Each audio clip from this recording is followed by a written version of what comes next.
Hey guys, so today I'm going to do a review, not a review, but an overview of the new Horde Cleric Koshka. I haven't really figured out the best format to go over these heroes, so if you guys have like an order that you want me to go through their abilities and stuff like that, then let me know.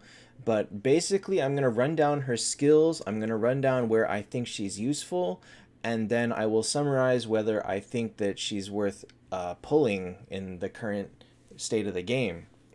So she is a Horde Cleric. Her ability is very interesting, does good damage to one hero. Actually, 400% is quite high. It has this new thing called Cat Morph, which is basically the same as Stun, Petrify, but it also increases suffered damage by 40%. So she does it on her target, which is a completely random enemy, and one other random enemy. This doesn't have a percentage, so it's basically guaranteed. However, it can be cleared by Skuld. One thing that I don't know is whether or not Skuld clears the suffered damage taken or not, but she definitely does clear the Cat Morph. She also gives the Spirit Guardian, which lets your heroes reflect some damage back. And then she heals one ally with 15% HP. And then this one is really nice. Increases 3 allies' energy by 25. Now, 25 on its own is not as big as like Phoenix's 50 or 100. No, Phoenix gives 100. But it does help. And it could be interesting if you pair it with maybe like 2 Mythic Tears of the Goddess or something like that, where they all give 20. Because 25 alone is not going to give you enough to fire your skill like significantly more frequently, but it doesn't hurt. So her skill is very interesting. I like this Cat Morph ability. One thing I do want to know for sure later is whether or not this works on like bosses, so like Void Boss, because they cannot be Cat Morphed. But do they take the control? I think they still take the suffered damage, which makes her very interesting as a damage support. So this will give you some increased damage similar to like Veg or something like that. Her healing on its own is okay. The question about 15% of lost HP, is it lost that round? Is it capped at all? Etc. All this needs to be tested. So until that's found out, this may or may not be amazing.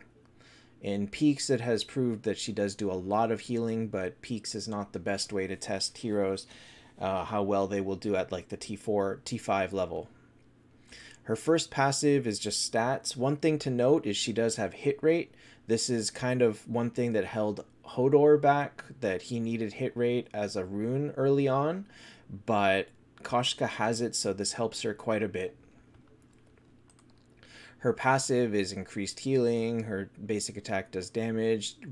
Her basic attack reduces 2 enemies' final damage by 30%. Final damage is a pretty strong thing to reduce because very few heroes actually have a final damage buff. So this is very similar to just like reducing their entire damage by 30%. And then this heals one random ally for this amount. And then her last thing is this passive that you may have noticed if you've seen her. She places a totem on the field right behind her that gives out an aura. It's very distracting to look at, honestly. There's too much stuff going on the screen now. But while she's alive, this increases all final damage by 50%. And speed by 20 if her HP is above 50. If her HP is below 50, it increases all your allies' healing by 30% and ignore damage reduced by 20%. So you can immediately see that for bosses, for her to give you all of this final damage is really, really big. So I would say that as a hero, as a singular hero, she's probably the same utility as like Vegvisir and Vivienne combined, because Vegvisir does a little bit of crowd control. Also, he reduces crit damage reduction, which directly increases your crit damage. So she's gonna give you buffs similar to that. So I want to say that as a total package hero, she's actually really good. I have to see how much healing she would do at the T5 red level, but her damage support is absolutely amazing. Her crowd control is amazing. And yeah, she's got a lot going for her.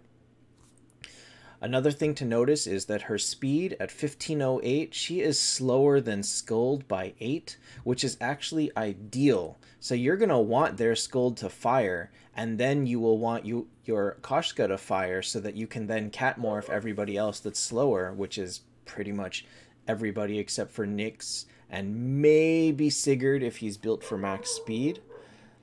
So when you talk about what your setup is going to be, you want like enough speed to be faster than other heroes, but slower than their Scold.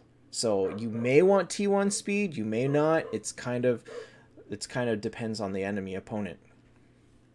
So as a summary, like I think that she's really good in her own right. I think that she's absolutely worth pulling. However, and this is the biggest caveat, Nyx exists. And while he exists, every hero is immediately rated on, can they deal with Nyx? Do they synergize with Nyx? Or do they help defeat Nyx? Now, this Catmorph would be amazing if you could land it on Nyx, just stop him from attacking, increase his damage. However, it is a control. That means that every single turn he attacks, he's getting control resist. At the end of the match at like, I don't know, round 10 or something like that, he's going to be sitting there at 120% control resist, and you will never land Catmorph on him. It's safe to say you may land it on him once at the beginning, and after that you'll just never see it again.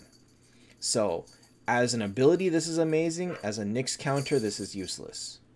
So that is pretty much her biggest thing, is that, and also to offer big burst damage.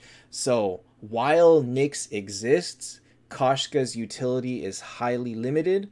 She's very good in her own right, but I don't believe that she'll have a humongous place in the current PvP meta, again, while Nyx exists.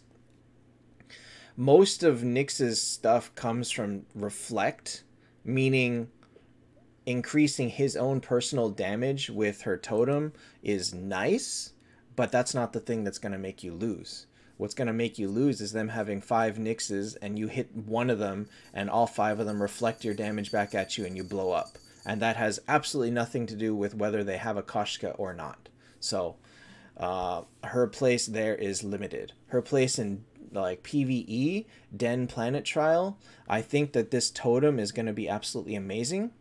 However, like I said, she's more like a Veg plus Vivienne. So if you are already at the point where you're no longer using either of those heroes, you may not really need Koshka, but she's definitely fun to have, especially in ones where options are limited and you are forced to use them. So I want to say that she's really good to have, but she's nowhere near required. So in summation, I mean, this is basically everything she has. I think she's worth pulling. I think that if we pressure the devs enough to maybe one day weaken Nyx to some point where like alternative teams are viable, then Koshka definitely will have a place. But until then, she's just going to be like a pretty fixture on your team. Nice to have, but really isn't going to do anything special for you. It's very sad that that is the state of the game, that all heroes cannot be rated purely on their own merits, and instead they are rated purely on how well they deal with Nyx. But, you know, that's where we are. We're not playing Taptap heroes. We are playing Nyx heroes.